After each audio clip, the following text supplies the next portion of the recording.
नहीं, कभी बांधूंगी नहीं। मैंने उसे बहुत डांटा है, मैंने उसे बहुत सताया है, शायद इसीलिए इस माँ को छोड़ करके चला गया। उद्धव एक बार मेरी तरफ से कृष्ण के चरण पकड़ के कह देना कि तेरी माँ बहुत शर्मिंदा है, जो तुझे डांटती थी, जो तुझे मारती थी। उद्धव ने कहा माँ बात ऐसी नहीं है, वो तो दिन रात आपको याद करते हैं। उद्धव ने जब ये बात कही तो माँ यशोदा ने कहा कि उद्धव यदि वो दिन रात मुझे याद करते तो ये बता कि वो यहाँ आ ना जाते, मेरा कृष्ण आ जाता। मथुरा में ही तो है, वृंदावन कितने दूर है मथुरा से। अरे शाम को 1 घंटे के लिए आ जाता, सुबह 1 घंटे के लिए आ जाता, कम से कम अपनी रोती माँ को तसल्ली तो दिला जाता। ये देख गंगी गाय खड़ी है आंगन में, इसने जब से कृष्ण गया है ना, इसने चारा नहीं खाया। ये वही गाय है जिसके थन में मुंह लगा के कन्हैया दूध पिया करता था। ये वही गाय है जिसका दूध मैं दोह करके कृष्ण को पिलाया करती थी। जब से कृष्ण गए हैं, ये गाय का नियम था कि रोज सवेरे द्वार पर खड़ी हो जाती थी और कृष्ण को अपने साथ लेकर के और अपने कृष्ण के साथ खेलती थी। कृष्ण इसके थन में लग करके दूध पी लेते थे और ये कृष्ण को टुकुर टुकुर देखती रहा करती थी। जब से कृष्ण गए हैं, इसने अपना दूध किसी बछड़े को पिलाया नहीं। मानो ये गाय थनों में दूध भर के इसलिए खड़ी है कि कब कृष्ण आ जाए और कब मेरा दूध पिए। कहा था 2 दिन में आऊंगा तो क्यों नहीं आया। तब उद्धव जी ने कहा मां, उनके ना आने के पीछे मजबूरी थी। क्या मजबूरी थी उद्धव? मां, मजबूरी ये थी कि उनका बहुत बड़ा दुश्मन जरासंध उनकी कमजोरी ढूंढ रहा है। कंस को मार डाला, कंस के ससुर जरासंध हैं, वो कमजोरी देख रहे हैं कि कृष्ण की कोई कमजोरी मिल जाए तो वो कमजोरी पर अटैक करे। दुश्मन हमेशा कमजोरी ढूंढता है, आपकी कमजोरी क्या है?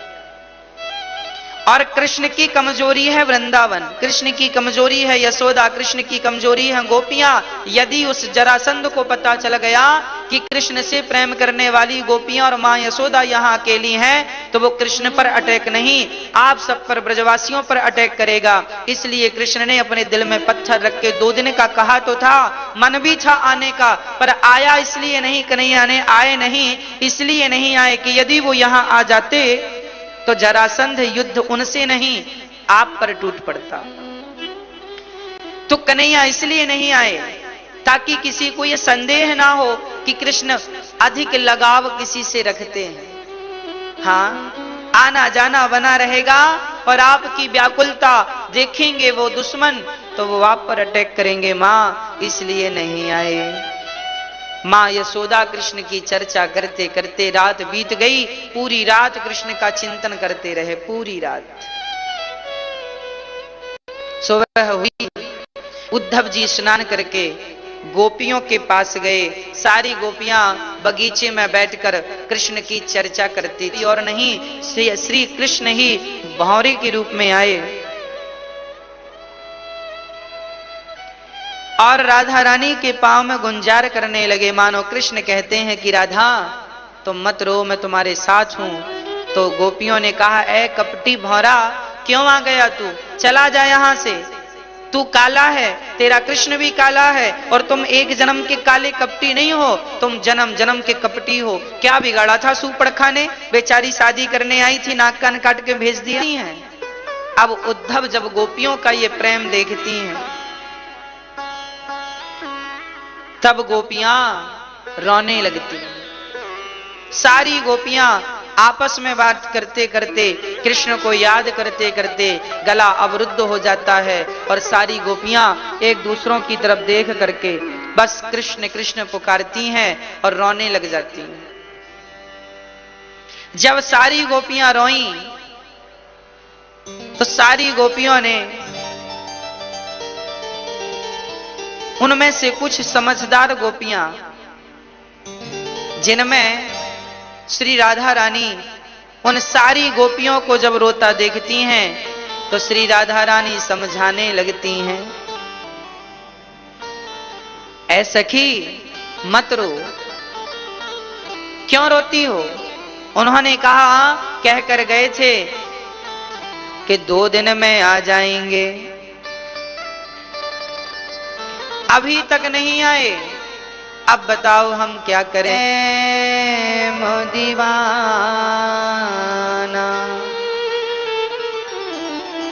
ऐ उद्धव हमें ज्ञान की पोथी न सुनाना। क्यों? हम प्रेम दीवानी हैं, वो प्रेम दीवाना।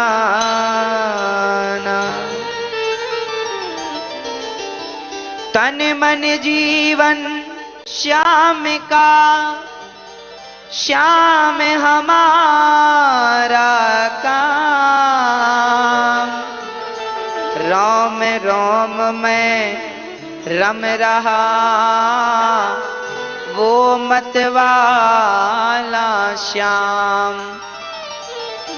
इस तन में अब योग का, इस तन में अब योग का नहीं कोई ठिकाना। उद्धव जी ने कहा आंख बंद करो और यहाँ हृदय में भगवान का ध्यान करो। तब गोपियों ने कहा उद्धव तुम केवल दिल में कृष्ण को देख रहे हो, पर मैं तन मन जीवन श्याम का। ये तन, ये मन, ये जीवन किसका है? श्याम का। तन मन जीवन श्याम का और श्याम हमारा काम। हमारा तो काम ही श्याम को याद करना। हम रोटी खाती हैं तो इसलिए कि वो हमारे भीतर बैठा होगा। हम नहीं खाएंगे तो कहीं वो भूखा मर ना जाए। हम खाती भी उसके लिए, अपने लिए नहीं खाती। हम सोती भी उसके लिए हैं कि कब से जाग रहा है, नहीं सोएंगे तो बीमार ना पड़ जाए, तो सो जाती हैं। पानी पीती हैं इसलिए कि वो प्यासा हो, क्योंकि वो तन मन जीवन श्याम का। हमारा तो तन मन जीवन श्याम का। हमारे तो गोपियों ने कहा तन मन जीवन श्याम का, श्याम हमारा काम।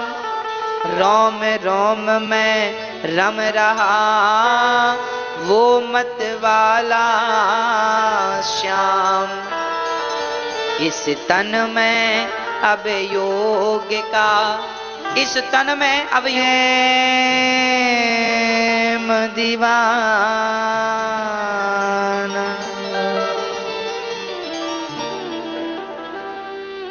हमें उपदेश ना करो, हमें ज्ञान ना दो उद्धव, हमें तो केवल कृष्ण से मिला दो।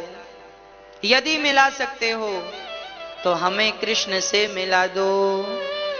आज श्री राधा रानी ने जब उद्धव को दर्शन दिया तो उद्धव जी का ज्ञान पानी पानी हो गया और प्रेम का रंग चढ़ गया। राधा रानी के चरणों की रज पर, गोपियों के चरणों की रज में उद्धव जी लौटने लगे और रज को उठा उठा कर मस्तक पर रखने लगे। ब्रज रज को उठाकर मस्तक पर रखने लगे। उद्धव जैसे ज्ञानी आज जाकर के प्रेमी बने। जब एक दिन के लिए आए थे, मैं अभी आता हूं ज्ञान देकर, 6 महीने तक जाने का नाम नहीं लिया वापिस उद्धव जी ने। आज वापिस गए 6 महीने बाद। 6 महीने तक वो क्या करते रहे?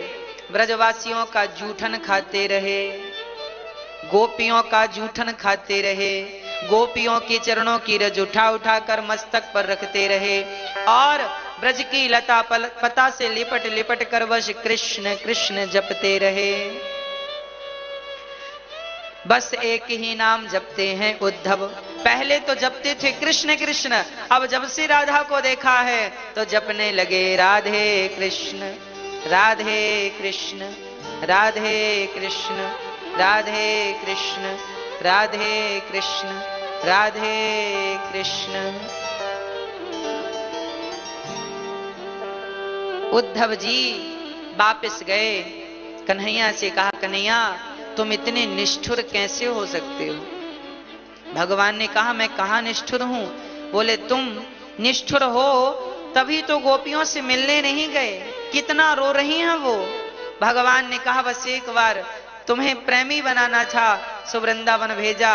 रही रही मिलने की बात तो देखो, आज भगवान ने अपने भीतर, अपने ही भीतर पूरे ब्रजमंडल का दर्शन कराया, गोपियों का, ब्रजवासियों का, यशोदा का, गंगी गाय का दर्शन कराया। उद्धव जी ने कहा ये तो मैंने सब वहां देखा है। भगवान बोले केवल तुम्हें प्रेम का रंग चढ़ाने के लिए वहां भेजा था, बाकी वो सब मेरे भीतर है। जो मुझे भजता है मैं उसे भजता हूं। हाँ, राधा के चरण दबाते हुए कृष्ण नजर आए उद्धव को। उद्धव इनकी सेवा तो मैं भी करता हूं। इसका तात्पर्य क्या है? जब तुम भगवान से प्रेम करोगे तो क्या होगा? भगवान तुम्हारी सेवा करेंगे, भगवान तुम्हारी सेवा करेंगे।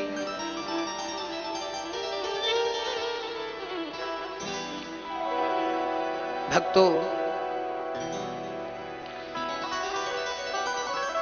भगवान श्री कृष्ण का ये पावन सा चरित्र उद्धव प्रसंग बड़ा अद्भुत है। बड़ी अद्भुत लीलाएं हैं गोविंद की। भगवान के विवाह की चर्चा कल हम लोगों ने सुनी। भगवान का पहला विवाह रुक्मिणी मां से संपन्न हुआ। दूसरा विवाह भगवान का जामवंत की बेटी जाम्बवती से हुआ। ये जामवंत जी त्रेता युग की वही जामवंत हैं। जामवंत के वचन सुहाए, सुनी हनुमंत हृदय अति भाए। ये वही जामवंत हैं।